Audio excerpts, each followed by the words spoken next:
Normalisation भ्रष्टाचार की जननी है, पारदर्शिता की धज्जियां तार तार कर देने वाली है।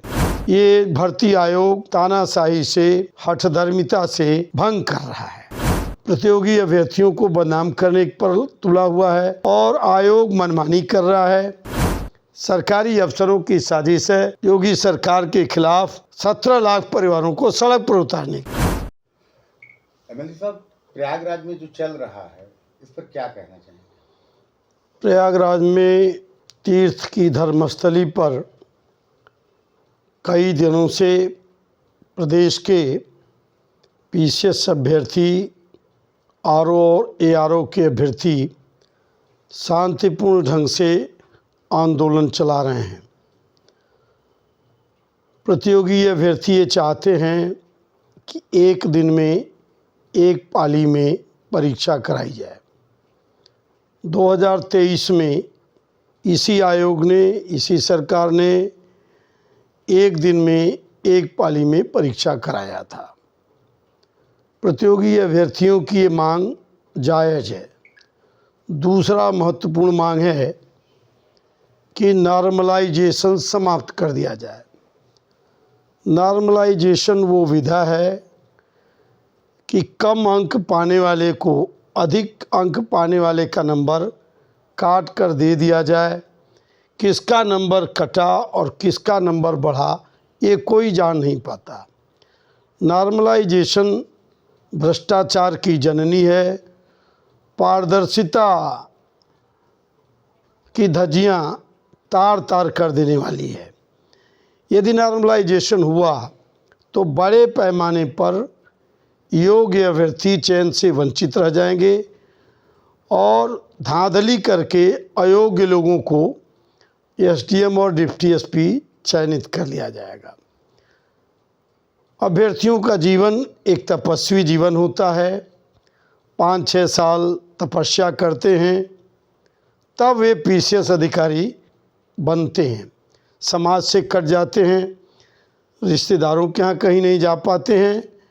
उनकी तपस्या को ये भर्ती आयोग तानाशाही से, हठधर्मिता से भंग कर रहा है। जो हितबद्ध समाज है, जो हितबद्ध अभ्यर्थी हैं, उनके हितों को सर्वोच्च प्राथमिकता के आधार पर आयोग को स्वीकार करना चाहिए। अब आयोग प्रतियोगी अभ्यर्थियों को बदनाम करने पर तुला हुआ है और आयोग मनमानी कर रहा है। माननीय सर्वोच्च न्यायालय का फैसला है कि चयन और प्रक्रिया जब शुरू हो चुकी हो तो बीच में चयन के और प्रक्रिया के बीच में नियमों और शर्तों को बदला नहीं जा सकता। जो पहली विज्ञप्ति जारी हुई वो एक दिन में एक पाली में परीक्षा कराए जाने की बात कही गई। चंद दिनों पहले दूसरी विज्ञप्ति जारी कर कह दिया गया कि अब 2 दिन में 2 पाली में परीक्षा कराई जाएगी। ये सरासर अव्यवहारिक नियम है, गलत नियम है। मैं प्रयागराज की पवित्र धरती पर शांतिपूर्ण ढंग से आंदोलन चलाने वाले अपने प्रतियोगी साथियों को बधाई देता हूं और उनका अभिनंदन करता हूं कि वे अपनी बात व्यवस्था के सामने शांतिपूर्ण तरीके से रख रहे हैं। ऐसी स्थिति आई क्यों, ये जानना बहुत ज़रूरी है। आवश्यकता थी परीक्षा केंद्र एक दिन में एक पाली में कराए जाने के लिए 1758 परीक्षा केंद्रों की आवश्यकता थी और शासन तंत्र ने कुल 978 परीक्षा केंद्र बनाया। ये जो एसओपी सरकार ने बनाई इसी में विसंगति है। सरकार अपनी एसओपी में संशोधन करे। सभी 75 जिलों में रेपुटेटेड संस्थाओं की कमी नहीं है। उसमें एक दिन में एक पाली में परीक्षा संपन्न कराई जा सकती है। आयोग को तर्क देता है कि धांधली रोकने के लिए पर्चा लीक रोकने के लिए किया जाता है। मैं कहता हूँ कि उत्तर प्रदेश की एसटीएफ इस मामले में सक्षम है। अगर सभी जिला मुख्यालयों पे अच्छे अच्छे रेपुटेटेड कॉलेज हैं, सबको बना दिया जाए, सारी संस्थाओं को एसटीएफ सर्विलांस पर रख ले, तो धांधली, नकल और पर्चा लीक की कोई संभावना नहीं होगी। आयोग मनमानी कर रहा है, आयोग हठधर्मिता कर रहा है, तानाशाही से, बर्बरता से सच की आवाज़ कुचलने की कोशिश के परिणाम भयावह होंगे, राज्य सरकार के लिए दुखद होंगे। मुझे लगता है कि 17 लाख अभ्यर्थियों का परिवार सरकार के खिलाफ सड़क पर उतर जाए, सरकारी अफसरों की साजिश है योगी सरकार के खिलाफ 17 लाख परिवारों को सड़क पर उतारने की। इसके निहितार्थ गंभीर हैं। मैं मुख्यमंत्री जी के पास तो समय अभाव है, मशीनी ज़िंदगी जीते हैं, दिन रात कड़ी मेहनत करते हैं, तो ये तो उनके अफसरों की जिम्मेदारी है कि छात्रों के प्रतियोगी अभ्यर्थियों की सुविधा का ध्यान रखें।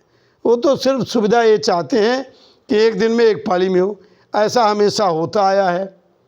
सर्वोच्च न्यायालय का फैसला है, आयोग तानाशाही पर उतर गया है।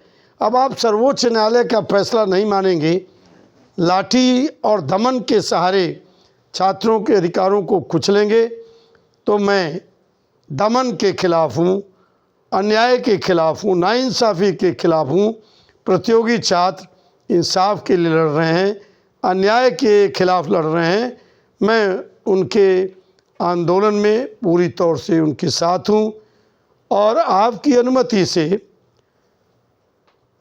आंदोलनरत अभ्यर्थियों को मैं कविवर द्वारिका प्रसाद माहेश्वरी की एक कविता प्रेषित करना चाहता हूँ, जिससे उनके आंदोलन को बल मिलेगा।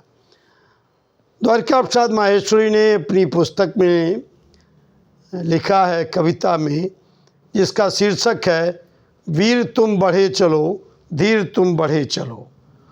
वीर तुम बढ़े चलो, धीर तुम बढ़े चलो, सामने पहाड़ हो, सिंह की दहाड़ हो, तुम निडर डरो नहीं, तुम निडर डटो वहीं। वीर तुम बढ़े चलो, धीर तुम बढ़े चलो। ये पंडित द्वारिका प्रसाद माहेश्वरी की एक कविता आंदोलनरत सहयोगियों के संघर्ष के संकल्प को सिद्धि तक पहुंचाएगी। मेरा सहयोग और समर्थन आंदोलनरत प्रतियोगी छात्रों के साथ है।